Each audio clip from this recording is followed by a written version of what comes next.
മഹാകവി ഉള്ളൂരിന്റെ സ്മരണാർത്ഥം ഏർപ്പെടുത്തിയ പുരസ്കാരമാണ് ഉള്ളൂർ സ്മാരക പുരസ്കാരം.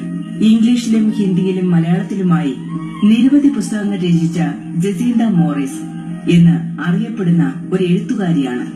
ഏജീസ് ഓഫീസിലെ ഉദ്യോഗസ്ഥ കൂടിയാണ് ജസീന്ത. സാഹിത്യ മേഖലയിലെ സമഗ്ര സംഭാവനയ്ക്കാണ് ജസീന്തയെ ഈ അവാർഡിന് അർഹയാക്കിയത്. ഇതിനകം നിരവധി പുരസ്കാരങ്ങൾ കരസ്ഥമാക്കി ജസീന്ത മോറിസ് എഴുത്തിന്റെ വഴിയിൽ വേറിട്ട പാതയിലൂടെ സഞ്ചരിക്കുന്നു. മഹാകവി ഉള്ളൂർ അദ്ദേഹത്തിന്റെ പേരിൽ കിട്ടുന്ന ഒരു പ്രസിദ്ധമായ ഒരു അവാർഡ്. അപ്പൊ അവാർഡിന്റെ തിളക്കത്തിലാണ് ജസീന്ത. അപ്പൊ ഈ അവാർഡ് ഞങ്ങളുടെ പ്രേക്ഷകരുമായിട്ട് ഈ സന്തോഷം എങ്ങനെ പങ്കുവയ്ക്കുന്നു? വളരെ വളരെ സന്തോഷമുള്ളൊരു കാര്യം തന്നെയാണ്. കാരണം വേറൊരു നാട്ടിലാണ് ജനിച്ചതും വളർന്നതും ഒക്കെ. അങ്ങനെ മലയാളം പോലും എനിക്ക് സംസാരിക്കാൻ അറിഞ്ഞുകൂടായിരുന്നു. അങ്ങനെ എന്റെ അമ്മയുടെ ആഗ്രഹമായിരുന്നു ഞാൻ മലയാളം പഠിക്കണമെന്ന്. അങ്ങനെ മലയാളം പഠിച്ച ഞാനിപ്പം മലയാളത്തിലും ഇംഗ്ലീഷിലും ഹിന്ദിയിലും ഒക്കെ കവിതകളും കഥകളും ലേഖനങ്ങളും ഒക്കെ എഴുതി പോകുന്നു. അങ്ങനെ ശരിക്കും എന്റെ ഈ അവാർഡ് സമഗ്ര സാഹിത്യ സൃഷ്ടി എഴുത്തുകാരി എന്ന നിലയ്ക്ക് മലയ തപ്പുണ്ണിക്കാണ് ശരിക്കും കവിയായിട്ടുള്ള അവാർഡ് കൊടുത്തിരിക്കുന്നത്. എനിക്ക് ഇങ്ങനെ 3 ലാംഗ്വേജില് ഭാഷയിൽ എഴുതാം. ഇപ്പോഴും എന്റെ അവസാനത്തെ പുസ്തകം മലയാളത്തിലുള്ള ചെറുകഥകളാണ്. കരിയിലകൾ കരയാറുണ്ട്.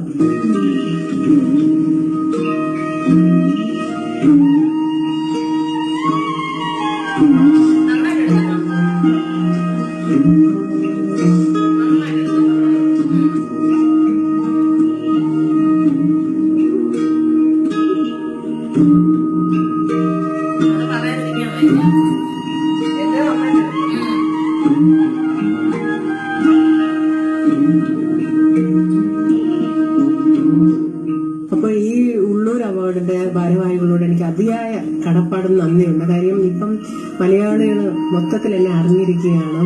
ഇങ്ങനെ ഒരു വലിയ മഹാകവിയുടെ ഒരു പുരസ്കാരം നേടുക എന്നുള്ളത് എന്റെ ജീവിതത്തിൽ വലിയൊരു ഭാഗ്യമായി തന്നെ ഞാൻ കണക്കാക്കും.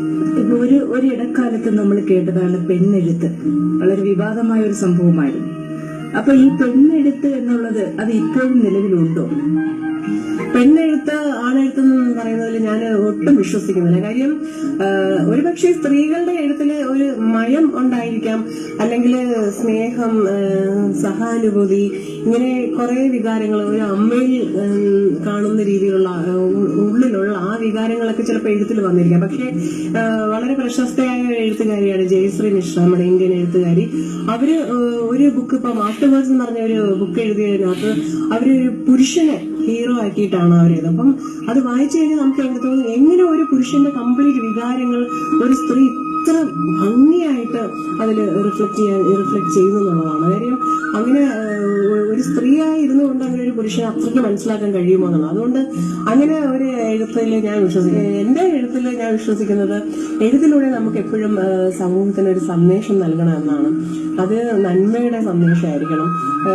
പലതും ആൾക്കാർ കണ്ടതായി ഭാവിക്കാത്ത, കണ്ടിട്ടില്ലാത്ത, അല്ലെങ്കിൽ കാണപ്പെടേണ്ടതായ കാര്യങ്ങള് ഇങ്ങനെ ഒരു നിർജീവ അവസ്ഥയിൽ കിടക്കുമ്പോൾ അതിനെ ശരിക്കും നമ്മുടെ എഴുത്തിലൂടെ ജനങ്ങളിലേക്ക് ശ്രദ്ധ പതിപ്പിക്കാനായിട്ടാണ് ഞാൻ ആഗ്രഹിക്കുന്നത്.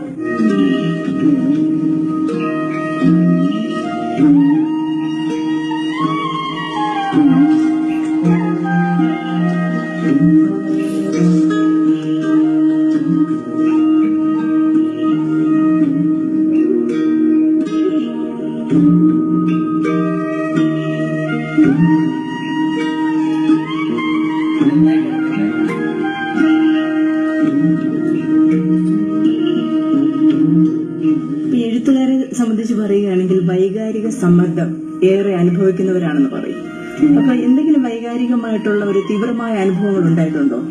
തീവ്രമായിട്ടുള്ള അനുഭവങ്ങൾ ഉള്ളവർക്ക് മാത്രമേ കൂടുതലും എഴുതാൻ കഴിയുമെന്ന് ഞാൻ വിശ്വസിക്കുന്നു. അല്ലാതെ വളരെ സുഖമായ ജീവിതം, ഒരു വിഷമവും ജീവിതത്തിൽ അറിയുന്നില്ല, ഒരു വിഷമവും കാണാൻ അവർക്ക് അങ്ങനെ ഒരു അവസരമില്ല, അല്ലെങ്കിൽ കാണാതായി ഭാവിക്കുന്നു എന്ന് വെറുതെ ഇങ്ങനെ ജീവിക്കുന്ന ഒരാൾക്ക് എഴുതാൻ കഴിയില്ല. എന്തെങ്കിലുമൊക്കെ അനുഭവിക്കണം. കാര്യം സ്വയം അനുഭവിക്കണം, മറ്റുള്ളവർ അനുഭവിക്കുന്നത് കാണുമ്പോൾ നമുക്ക് മനസ്സിൽ തട്ടണം. എങ്കിൽ മാത്രമേ എഴുത്ത് വരുള്ളൂ.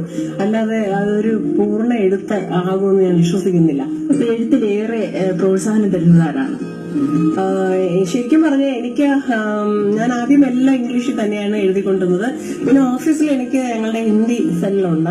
അങ്ങനെ അവര് ഇങ്ങനെ അവരുടെ മാസിക ഇറക്കുമ്പോൾ ഹിന്ദിയിൽ എഴുതാനായിട്ട് പ്രോത്സാഹിപ്പിക്കാം. അങ്ങനെ ഞാൻ കഥയും കവിതയൊക്കെ കൂടുതലും ഹിന്ദി സെല്ലുകാരുടെ നിർബന്ധത്തിലാണ് എഴുതിക്കൊണ്ടിരിക്കുന്നത്. അങ്ങനെ അവര് എല്ലാ വർഷവും നടത്തി വരുന്ന സമ്മേളനങ്ങൾ എന്നെ കവി സമ്മേളനത്തിൽ ഉൾപ്പെടുത്തി എനിക്ക് പുരസ്കാരങ്ങളൊക്കെ തന്നു അവരെന്നെ പ്രോത്സാഹിപ്പിക്കും. അങ്ങനെ ഹിന്ദി എനിക്ക് കൂടുതലും ഏജീസ് ഓഫീസിലെ എന്റെ ഹിന്ദി സെല്ലുകാരോട് തന്നെയാണ് കടപ്പാട്. എഴുത്തിന്റെ വഴിയിൽ ഏറ്റവും കൂടുതൽ ആരാധിക്കുന്ന എഴുത്തുകാരൻ?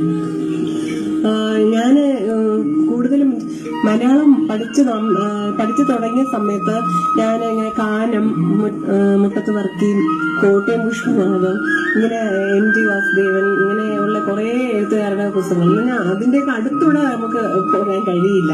എങ്കിലും ഇങ്ങനത്തെയൊക്കെ പുസ്തകങ്ങളൊക്കെ അന്നത്തെ കാലത്തെ ഞാൻ വായിക്കുമായിരുന്നു. പക്ഷെ ഇപ്പൊ തിരുവനന്തപുരത്ത് പറയുന്നത് പുസ്തകങ്ങളുടെ ഇങ്ങൊരു മേളയാണ്. അതായത് വായന കൂട്ടായ്മ എന്നൊരു സംഘടനയിൽ എല്ലാ മാസവും 4 പുതിയ പുസ്തകങ്ങൾ ചർച്ച ചെയ്യപ്പെടുന്നു. പിന്നെ ഇത് കൂടാതെ ഇങ്ങനെ ഓരോ സംഘടനകളും അവരുടെയൊക്കെ മെമ്പേഴ്സിന് ഓരോ പുസ്തകങ്ങൾ ഇറങ്ങുന്നതിന്റെ നമ്മളെ എല്ലാവരും ഇൻവൈറ്റ് ചെയ്യാറുണ്ട്. അപ്പൊ അത് നമ്മൾ പോകുമ്പോൾ എന്തുമാത്രം പുസ്തകങ്ങളാണ് ഇറങ്ങിക്കൊണ്ടിരിക്കുന്നത്. അപ്പോൾ അതുകൊണ്ട് ഇപ്പം ഇന്ന ഒരു പ്രത്യേക വ്യക്തിയുടെ ബുക്ക് ഞാൻ വായിക്കുന്നു എന്ന് പറയാൻ പറ്റത്തില്ല. ഇഷ്ടം പോലെ പുസ്തകങ്ങൾ വായിക്കാനുണ്ട്. ഹസ്ബൻഡ് ദുബായിലാണ്, 2 പെൺകുട്ടികള്, മൂത്ത മകള് വിവാഹിതയാണ്, ദുബായ് തന്നെയാണ്. ഇളയ മോള് ഹൗസ് സർജൻസി BDSന്റെ എടപ്പാല. എനിക്ക് ശരിക്കും പറഞ്ഞാൽ ഈ കുടുംബാംഗങ്ങൾ ആരും അടുത്തില്ലാത്തതുകൊണ്ട് എന്റെ ആ ഒരു ഏകാന്തത അല്ലെങ്കിൽ എനിക്ക് ആ സമയം ലഭിച്ചിരിക്കുന്നത് വിനിയോഗിച്ചതാണ് എന്റെ കൂടുതലും എന്റെ എഴുത്തുകൾ. അവർക്ക് അവരാലാവുന്ന രീതിയിൽ സപ്പോർട്ട് ചെയ്യാൻ കഴിയുള്ളൂ. കാര്യം ആരും സ്ഥലത്തില്ല. എന്നാലും എന്റെ എല്ലാ പുസ്തകങ്ങളും എല്ലാവരും വായിക്കും, അഭിപ്രായങ്ങൾ പറയാറുണ്ട്.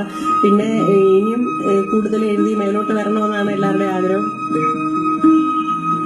സമൂഹത്തോട് ഏറെ പ്രതിബദ്ധതയും നന്മയും കാത്തുസൂക്ഷിക്കുന്ന ജസീന്ത മോറിസിനെ തേടി ഇനിയും പുരസ്കാരങ്ങൾ എത്തട്ടെ എന്ന് അനന്തപുരി ന്യൂസ് ആശംസിക്കുന്നു.